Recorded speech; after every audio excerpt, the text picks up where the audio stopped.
जी अस्सलामुअलैकुम स्टूडेंट्स। आज हमने चैप्टर नंबर 21 का बच्चों नेक्स्ट टॉपिक करना है स्मार्ट सिलेबस के मुताबिक, जिस टॉपिक का नाम है रेडियो एक्टिविटी। बच्चों इससे पहले हमने चैप्टर 21 में जो टॉपिक पढ़ा है ना, वो टॉपिक मैस डिफेक्ट और बाइंडिंग एनर्जी का था। हमने बड़ी डिटेल में उस टॉपिक को सीखा है बच्चों। वो इंतहाई इम्पोर्टेंट टॉपिक है आपके एमडीकेट के लिहाज से, बोर्ड के पेपर्स के लिहाज से। हमने उसको बड़ी डिटेल में किया, उसकी एग्जांपल्स, उसके न्यूमेरिकल वहीं पर हमने सारे ख़त्म कर दिए।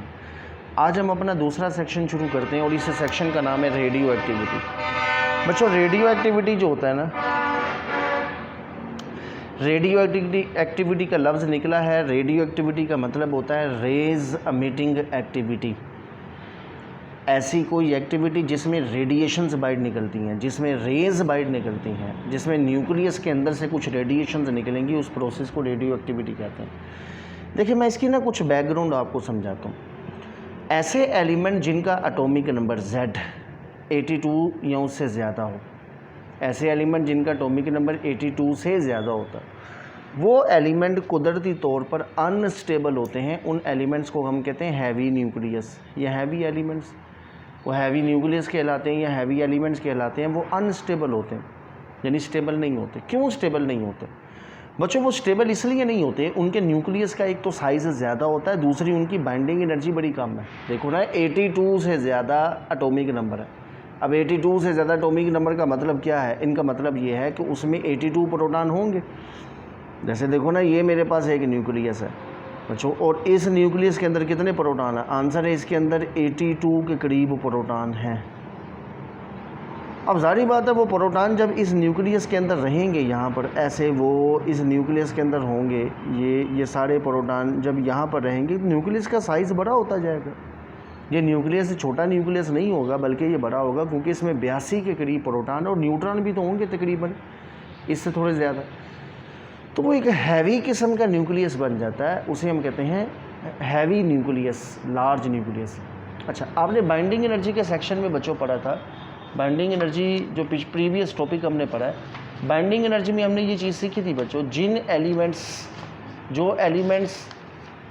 जो एलिमेंट बच्चों हैवी होते हैं, जिनका एटॉमिक नंबर, एटॉमिक मास जिनका ज़्यादा होता है, उनकी बाइंडिंग एनर्जी कम होती है। तो देखें ये बाइंडिंग एनर्जी का ग्राफ, दो एलिमेंट्स की बाइंडिंग एनर्जी कम है। एक वो एलिमेंट जो हैवी होंगे एंड पर, जिनका एटॉमिक मास ज़्यादा है, जैसे uranium, radium, radon, polonium, plutonium, ये सारे जिनका एटॉमिक नंबर 82 से ज़्यादा होता है, ये सारे हैवी एलिमेंट हैं, इनकी बाइंडिंग एनर्जी कम होती है। बाइंडिंग एनर्जी पर न्यूक्लियन कम होती है, सॉरी, खाली बाइंडिंग एनर्जी नहीं, बाइंडिंग एनर्जी पर न्यूक्लियन। ये मैंने आपको बड़ी डिटेल में समझाया था कि पर न्यूक्लियन का मतलब क्या होता है।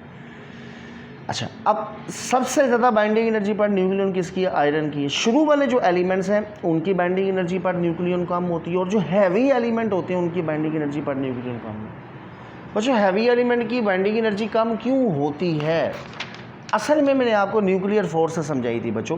न्यूक्लियर फोर्स क्या होती है? आप जानते हैं कि प्रोटॉन के दरमियान रिपल्शन है। जब न्यूक्लियस का साइज़ बढ़ता है ना, ये न्यूक्लियस का साइज़ बड़ा हो गया, अब इसमें ये देखें, ये भी प्रोटॉन है, ये भी प्रोटॉन है, ये सेंटर में न्यूट्रॉन है, ये भी प्रोटॉन है, ये भी प्रोटॉन है, न्यूट्रॉन है, प्रोटॉन है, ये प्रोटॉन है। अब देखें बच्चों, जब न्यूक्लियस का साइज़ बढ़ता है ना, मैंने आपको बताया था कि न्यूक्लियर फोर्स एक ऐसी फोर्स है जो सारे न्यूक्लियॉन्स को जोड़ के रखती है, सारे न्यूक्लियॉन्स को बाउंड करके रखती है। न्यूक्लियर फोर्स ने प्रोटॉन के दरमियान रिपल्शन नहीं लानी, प्रोटॉन को जोड़ना है, क्योंकि न्यूक्लियर फोर्स हमेशा अट्रैक्टिव होती है। न्यूक्लियर फोर्स चार्ज पर डिपेंड नहीं करती है।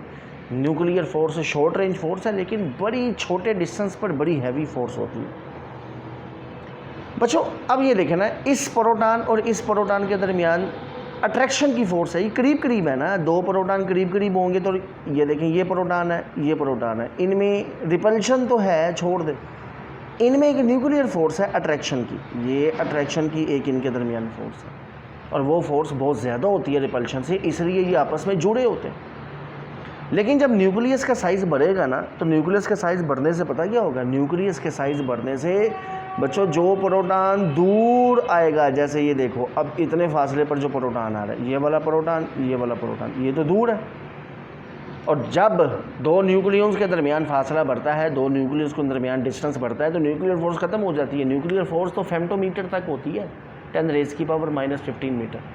जैसे ही डिस्टेंस चेंज होता है, जैसे ही डिस्टेंस बढ़ता है, न्यूक्लियर फोर्स एकदम से ज़ीरो हो जाती है। अब देखें, इस प्रोटॉन और इस प्रोटॉन, बड़े न्यूक्लियस में जो प्रोटॉन लार्ज डिस्टेंस पर आते हैं उनके दरमियान न्यूक्लियर फोर्स नहीं होती, बल्कि उनके दरमियान सिर्फ इलेक्ट्रिक फोर्स होती है। अब देखें ना, ये प्रोटॉन को अट्रैक्ट तो नहीं करेगा, इधर न्यूक्लियर फोर्स तो ज़ीरो है, न्यूक्लियर फोर्स ज़ीरो, लेकिन ये प्रोटॉन को रिपेल करेगा, बिल्कुल करेगा, और यहाँ पर इलेक्ट्रिक फोर्स रिपल्शन की ज़ीरो नहीं है। तो इस प्रोटॉन ने इस प्रोटॉन को रिपेल करना है, इसने इसको रिपेल करना है, ये होती है अनस्टेबिलिटी। और ठीक है, तो आप कह सकते हैं हैवी न्यूक्लियस जिनका एटॉमिक नंबर 82 से ज़्यादा होता है वो अनस्टेबल क्यों है। तो सबसे पहली चीज़ देखें, जो हैवी न्यूक्लियस होते हैं उनका न्यूक्लियस का साइज़ बड़ा होता है, इसलिए उनकी बाइंडिंग एनर्जी पर न्यूक्लियन कम होती है।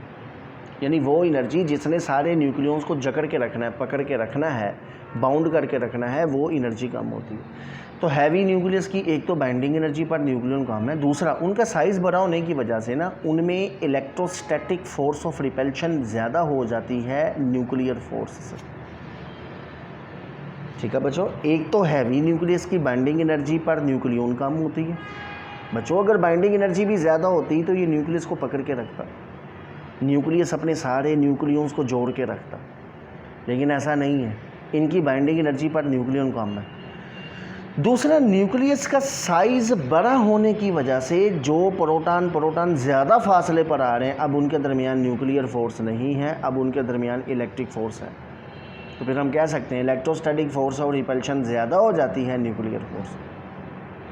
जब प्रोटॉन में रिपल्शन की फोर्स बढ़ेगी, प्रोटॉन एक दूसरे को रिपेल करेगा, तो क्या होगा, इस न्यूक्लियस के अंदर से कुछ पार्टिकल्स बाहर निकलना शुरू हो जाएंगे। ये जो न्यूक्लियस के अंदर से कुछ पार्टिकल बाहर निकलेंगे ना, इस प्रोसेस को हम कहते हैं रेडियो एक्टिविटी। और बच्चों जिनका एटॉमिक नंबर 82 से ज़्यादा होता है वो कुदरती तौर पर अनस्टेबल होते हैं, वो कुदरती तौर पर रेडियो एक्टिव होते हैं, उसमें हमारा कोई काम नहीं है। ये नेचुरल रेडियो एक्टिविटी है। 82 से ज़्यादा जिनका एटॉमिक नंबर है वो नेचुरल, इनको लिखेंगे नेचुरल रेडियो एक्टिव, ये एलिमेंट कुदरती तौर पर रेडियो एक्टिव होंगे। जिनका एटॉमिक नंबर भी 82 से ज़्यादा है वो कुदरती तौर पर रेडियो एक्टिव हैं, वो अनस्टेबल हैं। बस उनकी न्यूक्लियर फोर्स, कुछ न्यूक्लियंस के दरमियान न्यूक्लियर फोर्स नहीं है, इलेक्ट्रोस्टैटिक फोर्स ऑफ रिपल्शन है। मैं ऐसा नहीं कह रहा कि न्यूक्लियर फोर्स सभी में ज़ीरो होगी बच्चों। जो प्रोटॉन दूर आ रहे हैं, दूर डिस्टेंस पर आ रहे हैं, उन प्रोटॉन्स के दरमियान न्यूक्लियर फोर्स नहीं होती, जोड़ने वाली फोर्स नहीं होती, अट्रैक्शन की फोर्स नहीं होती, उनमें सिर्फ इलेक्ट्रोस्टैटिक रिपल्शन फोर्स बच जाती है। इसलिए बच्चों हम कहते हैं कि वो न्यूक्लियस बड़े साइज़ होने की वजह से, बाइंडिंग एनर्जी कम होने की वजह से, न्यूक्लियर फोर्स भी ज़्यादा, डिस्टेंस रेंज ज़्यादा होगी, न्यूक्लियर फोर्स भी ज़ीरो हो गई है, तो वो न्यूक्लियस अनस्टेबल हो जाता है। उस अनस्टेबिलिटी की वजह से उस न्यूक्लियस के अंदर से प्रोटॉन, न्यूट्रॉन, मुख्तलिफ़ किस्म के फिनोमेने होते हैं, मुख्तलिफ़ रेडिएशंस निकलती हैं, मुख्तलिफ़ पार्टिकल्स बाहर निकलते हैं। इस फिनोमेने को हम कहते हैं रेडियो एक्टिविटी। अच्छा, अब यहाँ पर ना कुछ सवाल हैं। पहला सवाल, क्या जो एलिमेंट 82 से ज़्यादा जिनका एटॉमिक नंबर है वो हर वक्त रेडिएशन से बाहर निकाली जाएंगे, यानी अपने अंदर से कोई ना कोई पार्टिकल्स बाहर निकाली जाएंगे? आंसर है नहीं बच्चों। जिनका एटॉमिक नंबर 82 से ज़्यादा होता है वो अनस्टेबल हैं, ये पक्का, यानी वो अनस्टेबल हैं, ये अनस्टेबल हैं। क्या वो हर वक्त अपने अंदर से पार्टिकल्स बाहर निकाली जाएंगे? आंसर है नहीं, ये नहीं होता। वो हर वक्त निकालें ना निकालें, वो एक दिन में एक प्रोटॉन न्यूट्रॉन बाहर निकले या एक साल में एक प्रोटॉन न्यूट्रॉन बाहर निकले, वो अल्फ़ा निकालें, बीटा निकालें, गैमा निकालें, वो कितनी रेडिएशन बाहर निकालेंगी, ये सारी चीज़ें हम वसूख से नहीं कह सकते। हमारे पास कोई फार्मूला नहीं है कि हम बताएं कि लो जी इस एलिमेंट ने 1 घंटे में इतने पार्टिकल्स निकालने हैं, 2 घंटे में इतने निकालने, 3 घंटे में इतने निकालने, ये हमें नहीं पता। इसलिए तो हम कहते हैं कि रेडियो एक्टिविटी जो होता है ना, रेडियो एक्टिविटी एक रैंडम फिनोमेना है बच्चों, रैंडम फिनोमेना। रेडियो एक्टिविटी एक रैंडम फिनोमेना होता है, रैंडम। कभी भी जिनका एटॉमिक नंबर 82 से ज़्यादा वो अनस्टेबल हैं, इसलिए उनका न्यूक्लियस कभी भी टूट सकता है, उनके न्यूक्लियस के से कभी भी पार्टिकल्स बाहर निकल सकते हैं। ये जो न्यूक्लियस का टूटना होता है ना, न्यूक्लियस के अंदर से पार्टिकल्स का बाहर निकलना है, इसको कहते हैं रेडियो एक्टिव डीके। इसके लिए डीके का लफ्ज़ इस्तेमाल करते हैं, डीके। डीके कहते हैं न्यूक्लियस का टूटना, उसके अंदर से रेडिएशंस का बाहर निकलना, this is known as radio active decay. ये रेडियो एक्टिव डीके होता है, ठीक है। अच्छा, अब जिनका एटॉमिक नंबर 82 से ज़्यादा है, क्या वो हर टाइम डीके होते जाएंगे? आंसर है नहीं, वो कभी भी हो सकते हैं वो अनस्टेबल, इसलिए वो कभी भी यानी न्यूक्लियस चाहे तो 1 सेकंड में टूट जाए, उसके अंदर से पार्टिकल्स बाहर निकल जाए, रेडिएशन बाहर निकले। और ऐसा भी होता है कि वो न्यूक्लियस 1 साल तक ना टूटे पड़ा रहे, ऐसा भी होता है वो न्यूक्लियस 1 सदी तक पड़ा रहे, 100 साल तक ना टूटे, यानी टूटने में है तो अगले सेकंड में टूट जाए। जिनका एटॉमिक नंबर 82 से ज़्यादा होता है उनका न्यूक्लियस डिके कर जाता है ना, टूटता है, उसके अंदर से रेडिएशन से निकलती है, प्रोटॉन न्यूट्रॉन बाहर निकलते हैं। क्या हर न्यूक्लियस टूटेगा? मैं इस चीज़ का आंसर दे रहा हूँ कि ऐसा नहीं होता, ये रैंडम प्रोसेस है बच्चों, ये रैंडम प्रोसेस है, ये स्पॉन्टेनियस प्रोसेस है, spontaneous. Radioactivity is a random process या random phenomena, it is spontaneous phenomena, ये खुद ही होता है और कभी भी होगा, इसमें कोई सिमेट्री नहीं होती, नॉन सिमेट्रिकल, ये नॉन सिमेट्रिकल फिनोमेना है, याद रखना इसमें कोई सिमेट्री नहीं होती, non symmetrical phenomena. Radio activity random है, स्पॉन्टेनियस है, नॉन सिमेट्रिकल है, भले तो 1 सेकंड बाद न्यूक्लियस टूट जाए। जिनका एटॉमिक नंबर 82 यूरेनियम 1 सेकंड में हो सके उसका न्यूक्लियस टूट जाए। ऐसा भी है कि यूरेनियम का न्यूक्लियस 20 साल हो रहे हैं टूट ही नहीं रहा। तो बच्चों ये सारा नेचुरल है, random process, phenomena, spontaneous, non symmetrical. एक और चीज़ लिख लें, natural, it is natural phenomena. तो रेडियो एक्टिविटी रैंडम है, कोई तरतीब नहीं है। रेडियो एक्टिविटी बच्चों नेचुरल है, रेडियो एक्टिविटी स्पॉन्टेनियस है, नॉन सिमेट्रिकल है। बस इतना पक्का है कि जो एलिमेंट 82 से ज़्यादा एटॉमिक नंबर रखते हैं उनका न्यूक्लियस कुदरती तौर पर अनस्टेबल होते हैं, उनकी बाइंडिंग एनर्जी पर न्यूक्लियन कम होती है, उनमें न्यूक्लियर फोर्स कम हो जाती है, इलेक्ट्रोस्टैटिक फोर्स ऑफ रिपल्शन बढ़ जाती है, इसलिए उनके न्यूक्लियस टूटते हैं। और जब न्यूक्लियस टूटेंगे उसके अंदर से पार्टिकल्स निकलेंगे, न्यूक्लियॉन्स निकलेंगे, रेडिएशंस निकलेंगी। इस फिनोमेने को हम कहते हैं radio activity, rays emitting activity. और जिनका एटॉमिक नंबर 82 से ज़्यादा होता है वो कुदरती तौर पर रेडियो एक्टिव एलिमेंट होते हैं, उन्हें नेचुरल रेडियो एक्टिव कहते हैं। 1896 के अंदर सबसे पहला साइंटिस्ट था हेनरी बैकरल, उसने इस फिनोमेने को डिस्कवर किया। हेनरी बैकरल, उसने रेडियो एक्टिविटी के फिनोमेने को डिस्कवर किया। हेनरी बैकरल, उसके बाद फिर और साइंटिस्ट आए, मैरी क्यूरी और पीरी क्यूरी, ये मियाँ बीवी थे दोनों। इन्होंने मज़ीद फिर रेडियो एक्टिव एलिमेंट्स को जो है ना वो स्टडी किया और बताया। तो शुरुआत हेनरी बैकरल से हुई थी। उसने कहा था कि जिनका एटॉमिक नंबर 82 से ज़्यादा ना उसके अंदर से मुख्तलिफ़ किस्म की रेडिएशंस निकलती हैं, जिसको उसने अल्फ़ा बीटा गैमा का नाम दिया। ये उसने कहा कि उनमें से मुख्तलिफ़ किस्म की रेडिएशंस निकलती हैं जिन्हें अल्फ़ा बीटा गैमा का नाम दिया। बाद में फिर और साइंटिस्ट आए, Marie Curie and Pierre Curie, जी Marie Curie and Pierre Curie. इन्होंने आकर फिर बच्चों मज़ीद रेडियो एक्टिविटी को स्टडी किया और इन्होंने मज़ीद 2 element radio active element discover किए। कौन सा? एक इन्होंने रेडियम को डिस्कवर किया और एक इन्होंने पोलोनियम को डिस्कवर किया। ऐसा इन्होंने कहा कि ये भी एक ऐसे एलिमेंट हैं जिनके अंदर से अल्फ़ा बीटा गैमा रेडिएशंस निकलती हैं। ठीक है, अच्छा अब इसका जो एक्सपेरिमेंटल सेटअप है वो एक्सपेरिमेंटल सेटअप किस तरह से है तो देखें ज़रा। हेनरी बैकरल ने जो इसका एक्सपेरिमेंटल सेटअप बनाया, उसने कहा कि हमारे पास ना एक लेड का उसने बॉक्स लिया। ठीक है बच्चों, लेड एक बड़ी हैवी एलिमेंट है, लेड।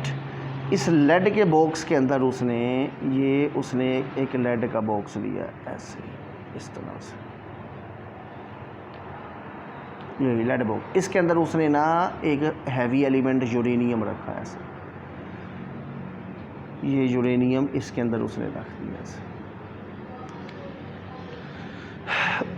अच्छा, इसको उसने एक हैवी किस्म के इलेक्ट्रिक मैग्नेटिक फील्ड के चैम्बर में रख दिया ऐसे। ये सामने उसने ये एक बॉक्स लगा दिया जिसमें सारे सेटअप को बंद कर दिया। ये सामने एक फोटोग्राफिक प्लेट है, हाँ जी, फोटोग्राफिक प्लेट। यहाँ पर उसने ये हैवी किस्म का इलेक्ट्रिक फील्ड लगा दिया, प्लस और माइनस। ये हमारे पास है फोटोग्राफिक प्लेट। Photographic plate.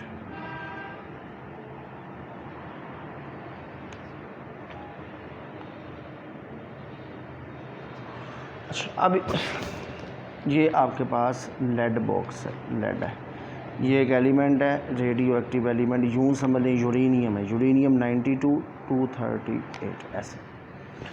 अच्छा, हेनरी बैकरेल देखता है कि इस यूरेनियम में से, इस लेड के बॉक्स में से ना मुख्तलिफ़ किस्म की रेडिएशंस निकलती हैं जो फोटोग्राफिक प्लेट को मुख्तलिफ पॉइंट्स पर जाके जो है ना इफ़ेक्ट करती हैं।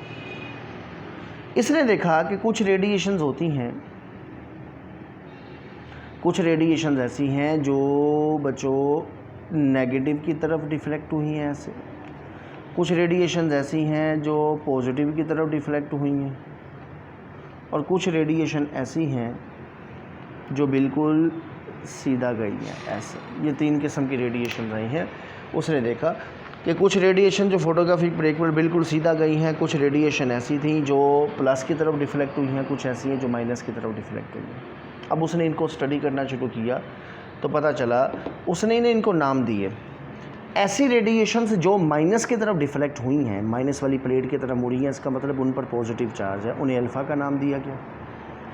जो पॉजिटिव प्लेट की तरफ डिफ्लेक्ट हुई हैं, इसका मतलब उन पर नेगेटिव चार्ज है, उन्हें बीटा का नाम दिया गया, बीटा माइनस। और जो बिल्कुल सीधा गई हैं उन पर कोई चार्ज नहीं है, तभी तो वो माइनस और प्लस की तरफ नहीं गई हैं, उन्हें गैमा का नाम दिया गया।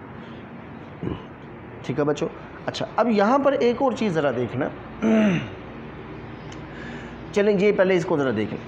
अच्छा, अल्फ़ा पार्टिकल्स क्या होते हैं? उसने बताया अल्फ़ा पार्टिकल बेसिकली हीलियम का न्यूक्लियस है, हीलियम न्यूक्लियस। अच्छा, अगर ये हीलियम के न्यूक्लियस हैं तो हीलियम के न्यूक्लियस में क्या होता है? आंसर है हीलियम के न्यूक्लियस में 2 प्रोटॉन होते हैं, हीलियम के न्यूक्लियस में 2 न्यूट्रॉन होते हैं। इसलिए हम कहते हैं हीलियम के न्यूक्लियस का बच्चों एटॉमिक नंबर कितना होता है? आंसर है इसका एटॉमिक नंबर तो 2 होता है, इसका एटॉमिक मास नंबर कितना होता है? तो आंसर है 4।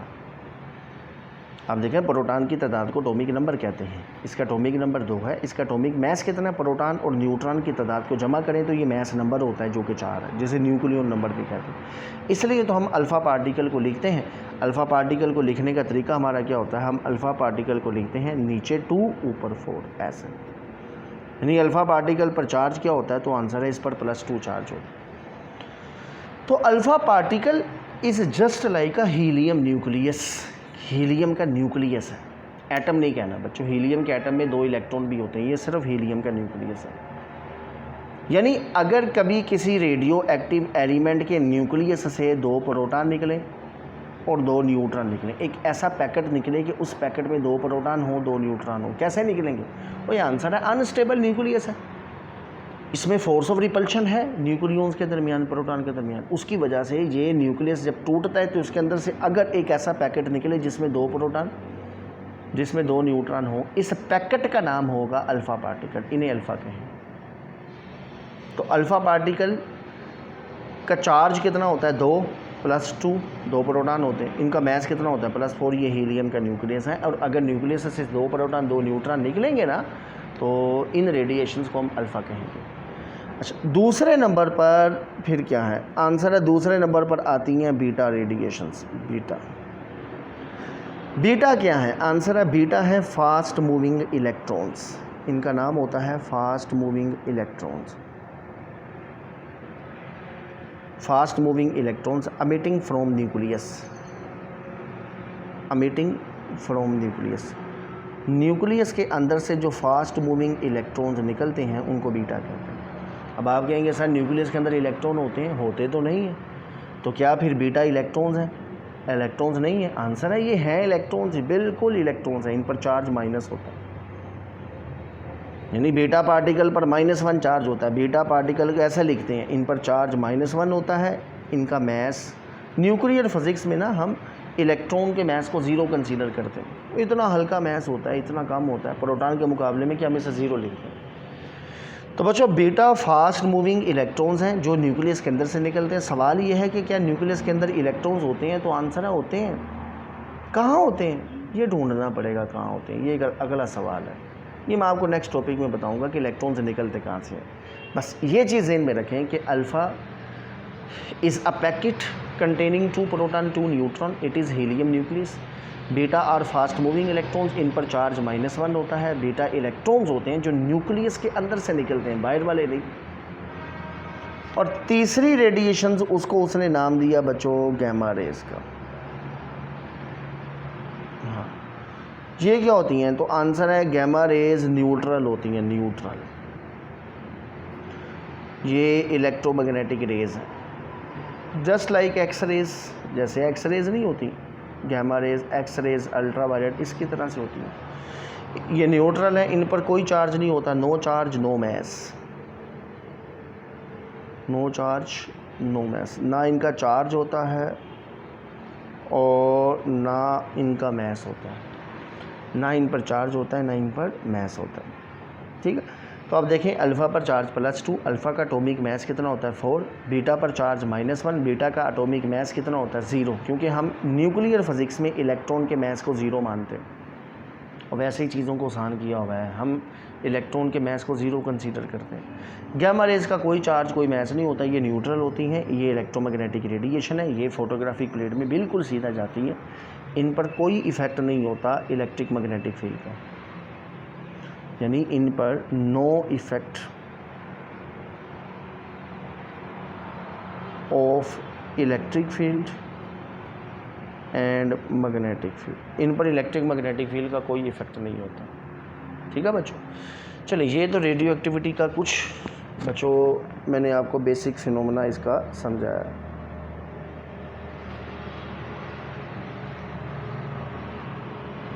ठीक है जी, अगर कुछ चीज़ नोट करनी है तो बच्चा नोट कर लें वीडियो को पॉज करके, फिर हम इसके बाद इंशाल्लाह आगे न्यूक्लियर ट्रांसपोर्टेशन का टॉपिक पढ़ते हैं।